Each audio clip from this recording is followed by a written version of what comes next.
Everyone, this is update for August 6, 2024, day 895 of the war and of the date update. Also catch up for August 5 and 4. So first I'm going to do macroeconomic overview, and then I'm going to switch to the situation on the battlefield in Ukraine. There is some interesting surprise. So I keep this suspense so you watch till the end. But let's start first with macroeconomic situation. I'm starting with China. So there is new data that's came out of China, and specifically about export, import, and trade balance. So things remain the same in China. They are focused on sort of going back to what worked for China in the past, and specifically exporting, being manufacturing base of the world. Essentially, they went back there. That's very clear that that's a sort of key economic policy, and this actually may help China to kind of get through the real estate problems that were created over past, let's say, 14 years in China. Because this is obviously value add, this is generation of wealth, and that will help to mitigate otherwise catastrophic collapse in real estate and in the financial system of China. So this keeps that sort of not even bubble, but like it allows that bubble to deflate slowly without huge burst, and to keep the financial system intact in China. It doesn't mean that this is going to continue. This is what helped to navigate through that. There's no reason that things will change going forward, because, as I stated, the Chinese leadership decided to go to tried approach that worked, and it continues and it works again. So you can see that the export is growing 7%. In the past was 8.6. It slowed down, very clear, but still it's very high, healthy number, which will help to with growth in GDP in China. Also, imports picked up. This also suggests that local manufacturers are less cautious and more sort of positive on the outlook, that this is not just one-off change. And so they are increasing purchases of raw materials and parts from around the world. So, and then trade balance again went somewhat down, strongly positive still. So that's your real generation of wealth in China, and it went a little bit down relatively to the prior period, just prior months, because as you can see, there is a large growth in imports. But overall, situation in China is not great, but they are getting through it. Let's put this way. It's exactly as this PMI numbers kind of show. It's not growing, but it's not shrinking in a major way. So it's kind of like staying around zero essentially. And what helps Chinese economy to stay around zero and not really sink like a stone is really this exports. That's what really is happening there. Now let's look at European Union, and specifically Germany. I'll continue talking about Germany because the situation there is I would say, horrific. I still want to share views of one of the viewer who actually sent me email and shared his internal views. He lives in Germany. I don't know if he's German, but he has his own perspective on what's going on. So I was just a little bit busy on a personal front, and as soon as I get back to that, I'll share that, and maybe we'll have a little bit deeper discussion on Germany and where it's headed. But it's clearly headed to some kind of disaster. So there's in Germany, there's new manufacturing orders number came out from German Statistical Bureau, and as you can see, it's down 11.8% year on year. Anyone who looks at this is realizing it's horrific. And the prior number was 8.7. So things really not looking great. Months on months it changed, so there's a little bit of pickup, but it's most likely just one-off because there is no fundamental reason for this pickup, because economic policies in Germany didn't change. They continue the same failing course. And just to give you perspective how bad it is, you can have a look. This is actually a chart from this German Statistical Bureau, and you can see how bad it got. So it's close to this 80%. And I think 2021 pre-COVID, it was taken as 100%, and so everything sort of indexed to this 2021. So as you can see, German economy, manufacturing is really actually worse than even 2016, and wouldn't see the entire history. So overall, manufacturing is dying in Germany, which is not a secret. But I hope this picture actually works, as I say, worth 1,000 words, and can really help to understand depths of the problems there. Now let's switch to Japan, which was a little bit created some tremors in the financial markets. As I mentioned, the central bank there increased interest rates, which makes investing in Japanese economy more sense for Japanese investors, and they started pulling off their capital from around the world, and most notably, obviously, US, and that created a little bit of a hiccup. So there's new number from Japan. It's called household spending in June, year on year. So as you can see, it's a negative number, 1.4%. Prior number was negative 1.8, and what the reason I'm mentioning this number is because this somewhat strength in Japanese economy is not coming from internally from consumer. It's coming also from exports, similar to China. So it does seem that this Asian Pacific countries, Korea, Japan, and China, and Taiwan, they're going back to this refocusing on export as the main engine of growth and main engine of wealth and general stability in societies.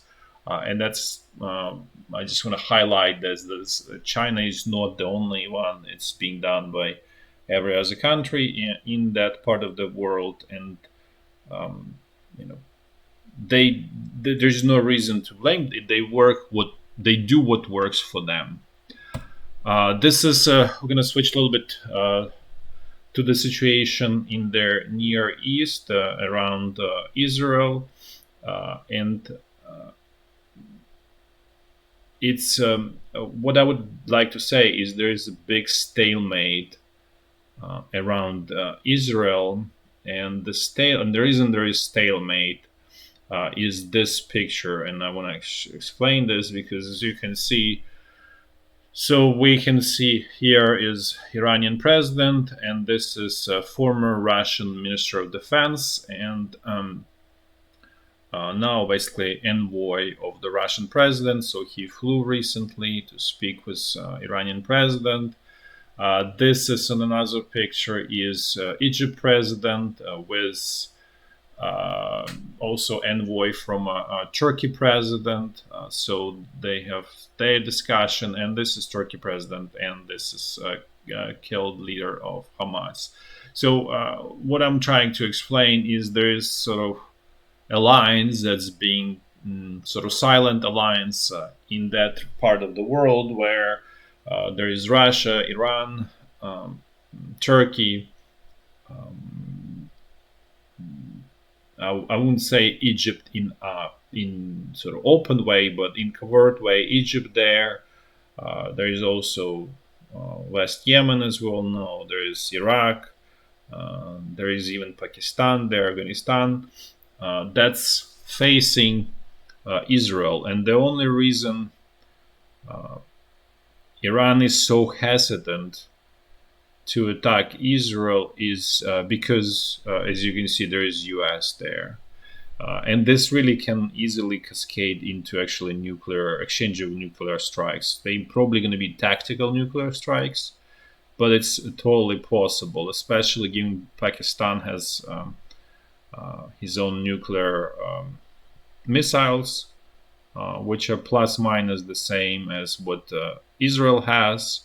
So this could be truly devastating and actually truly be start of actual World War III. So for this reason, I think all of these parties are engaged in diplomatic moves and trying to somehow manage that to allow Iran to save face by doing some sort of strike, but not really doing sort of real strike, because that really can lead to World War III with really devastating results and exchange of nuclear strikes. So this is probably delay in this expected attack of Iran, because Iran is also realizing that it can be game over. They obviously probably will destroy Israel, but they will go down with it. So it's going to be assured mutual destruction, let's put it this way. And probably nobody wants to die. That's probably the real answer. And at the same time, there's tremendous pressure on Iran to do something to save face. And that's really the crux of the issue, is what Iran is going to do to save face. And we'll see. Hopefully things will go sort of in more positive direction here. Now let's switch to the situation in Ukraine, and as I mentioned, there is there is small interesting development, and in some way hopeful for Ukraine.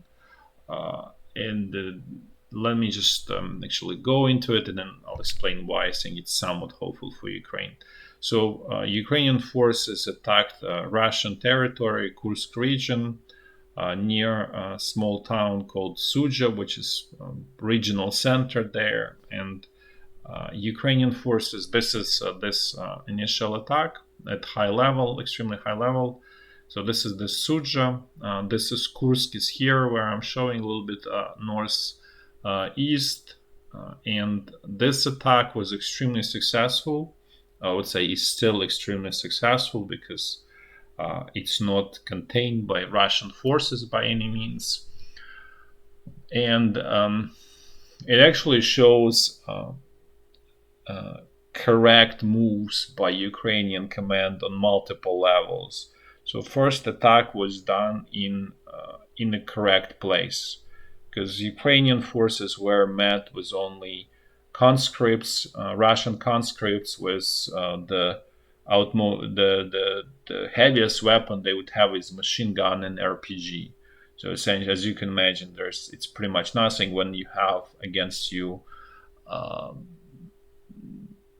dozens of tanks and AFVs. Second, Ukrainian forces actually have very strong anti-air defense group that's covering this advancing forces. So that really prevents Russian air forces from effectively attacking Ukrainian advancing forces.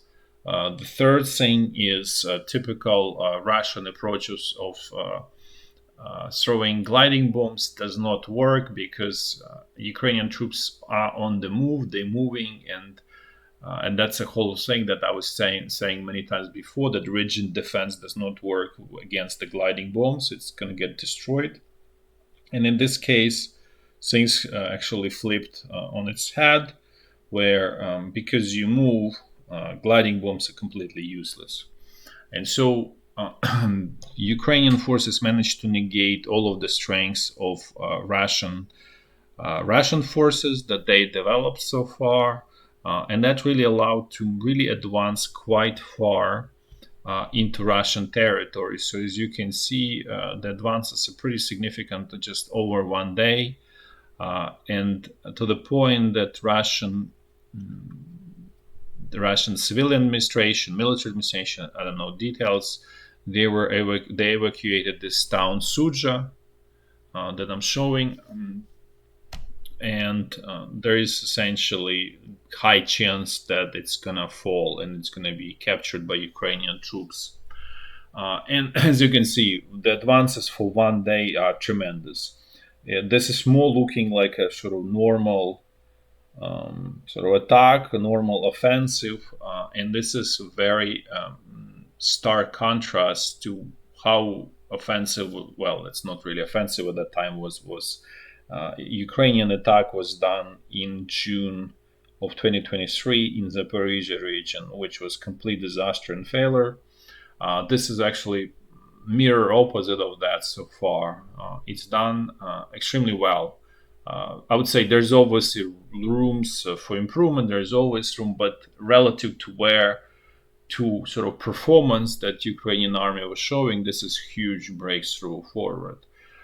And to the point that Russian command was caught so much off guard that they were bringing heavy equipment such as on trailers, tanks on trailers, and those tanks were literally destroyed on those trailers, so they could not even get into action because there is such a disarray in Russian military command in this area that they don't even know where the front line is. So this is really small example of complete disaster and collapse on the Russian side. And complete disarray, and I would say extreme success on the Ukrainian side. So, having said all of these positive things, the bad thing about this is it's absolutely unclear what's the strategic goal of this operation, and it may fail, next day or couple days because there seems to be no clear strategic goal, and there's no strategic goal.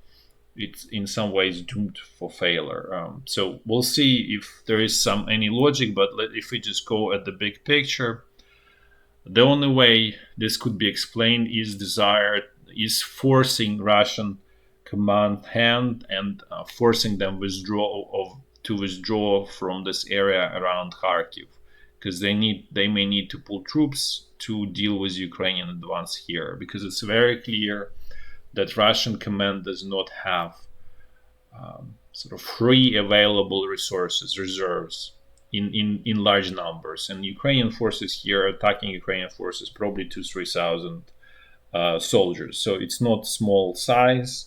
It's close to be a brigade size group, and seems like Russian command does not have anything available, and that's why the border was defended by conscripts with little experience and really inadequate weapons.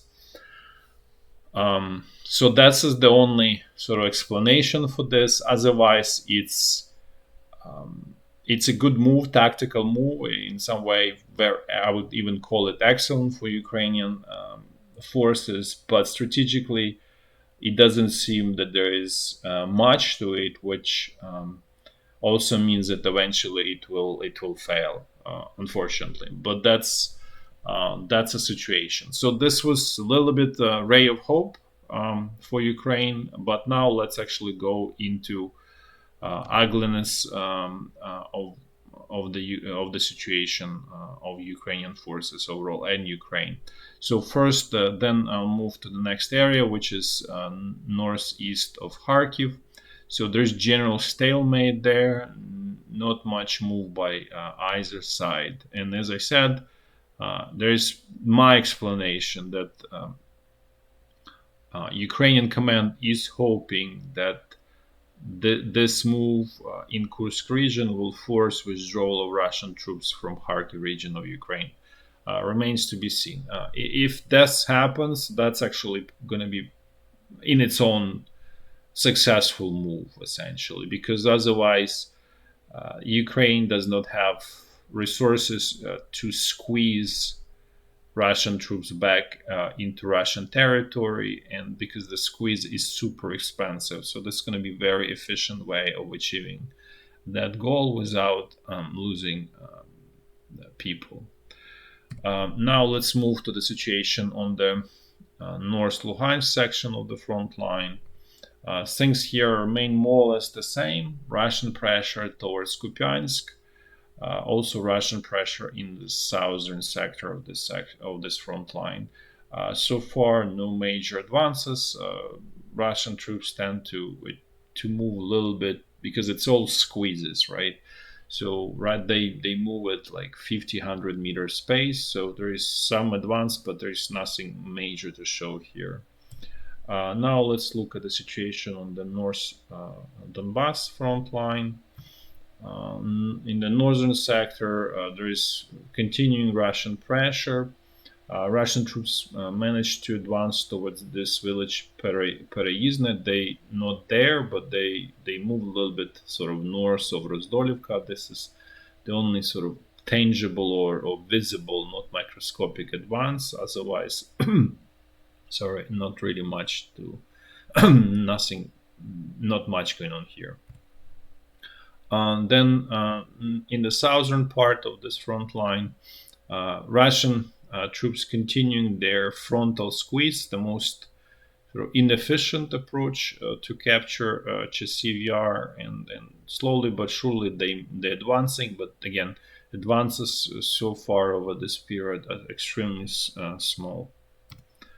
Now let's look at the situation on the central Donbass section of the front line. And this is where the situation for Ukrainian forces is quite horrific. So, first of all, Russian troops are continuing their advance. So they advance a little bit. I didn't update it from last video, but essentially because